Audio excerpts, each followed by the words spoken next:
में ये जानना अनिवार्य हो गया कि हम यहां कैसे फंसे, यहां क्या औचित्य अपने जीवन का। आज सारी सुविधाएं आपके पास हैं और राम बुलावा आ गया, क्या करेंगे? क्या काम आई हमारा ये सारा जीवन जिसके ऊपर निछावर कर दिया। परमात्मा कहते हैं भक्ति बिना क्या होते है, भरम रहा संसार, रति कंचन पाया नहीं, रावण चलती बार।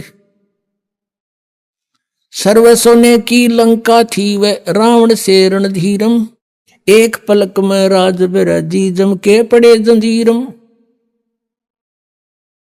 सर्व सोने की लंका थी, हम तो कोई ठीक बढ़िया बना लेंगे कि तो उसकी बढ़िया चिप्स चाप्स लगा लेंगे, वो तो सोने की बना रहा था, श्रवण की गोल्ड की।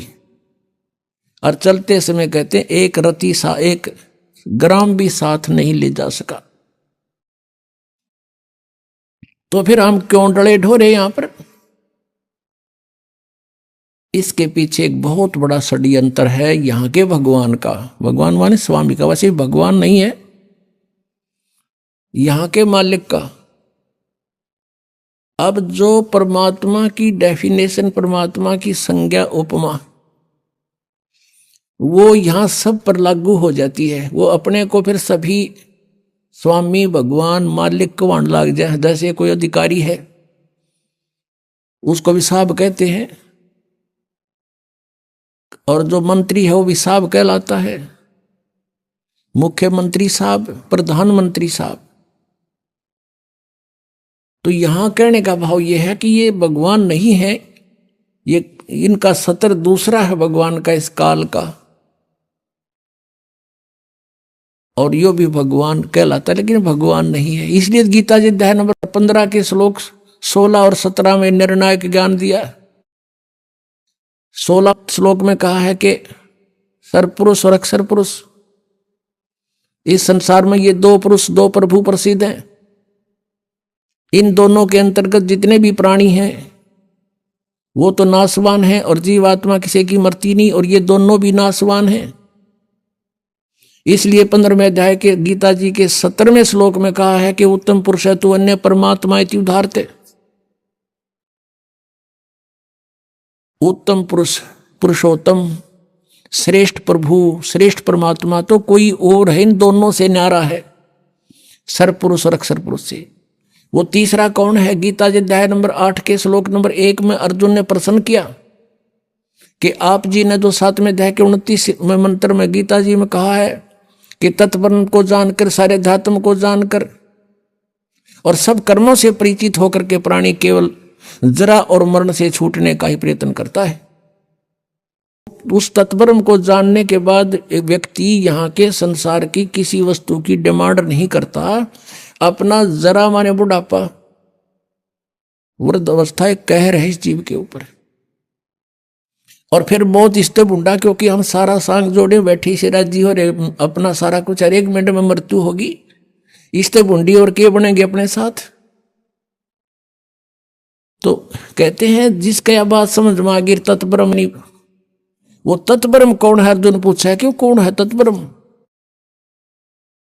वो परमात्मा कौन है? 8वें अध्याय के 3रे श्लोक में गीता ज्ञानदाता ने उत्तर दिया, वो परम अक्षर ब्रह्म है।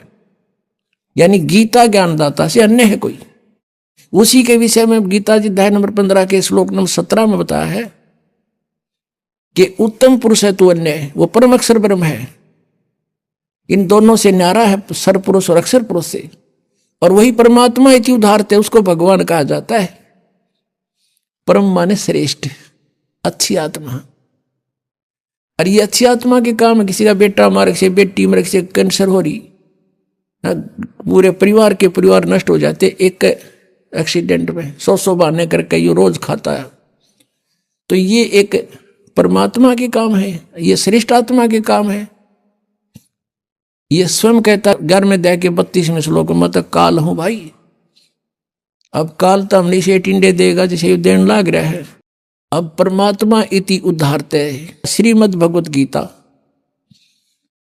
अध्याय नंबर 17 में एक बहुत निर्णायक ज्ञान दे रखा है, क्योंकि ये आध्यात्मिक वर्ड है, आध्यात्मिक शब्द हैं, आध्यात्मिक शास्त्र हैं।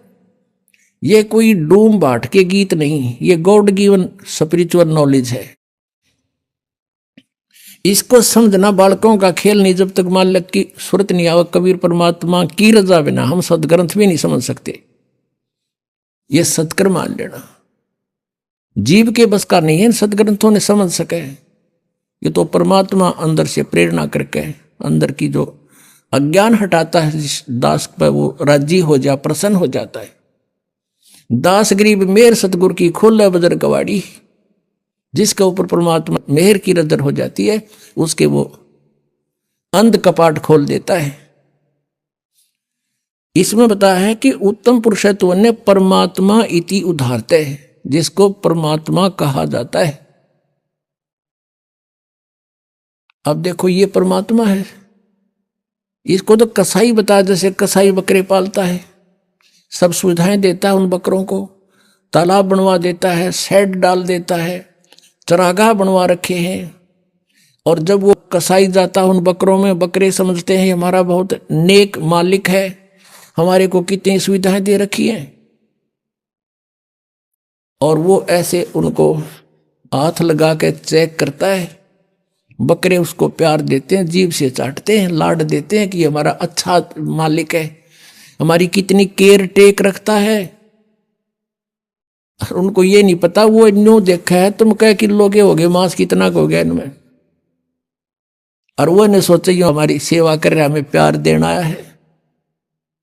तो हम यहाँ की सुविधाएं देखकर, यहाँ काजू किस्मत सेब संतरे की इतने सुंदर बाग बगीचे, झरने बहें, दरिया चले, कितना अच्छा यहाँ पर फल फ्रूट कणक, हमने सोचा भगवान बड़ा दयालु, देख किसी सुविधा दे रखी है। और जब दयालु कहाँ जाता है, जब किसी बेटा मर गया, कुनबा का परिवार नाश कर देता है, तब कहाँ जाती है इसकी दयालुता।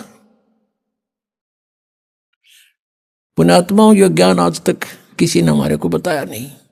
ये काल के दूत सतलोक का ठेका ले रहे, ये 2-3 पंथ चल रहे हैं, इन्हें कह का नहीं पता। और श्रद्धालु आंख मीच के बैठ गए, उनको परम धनी मान के, उनको कख नहीं पता। अब इसमें बताया कि उसको परमात्मा कहते हैं। अब जैसे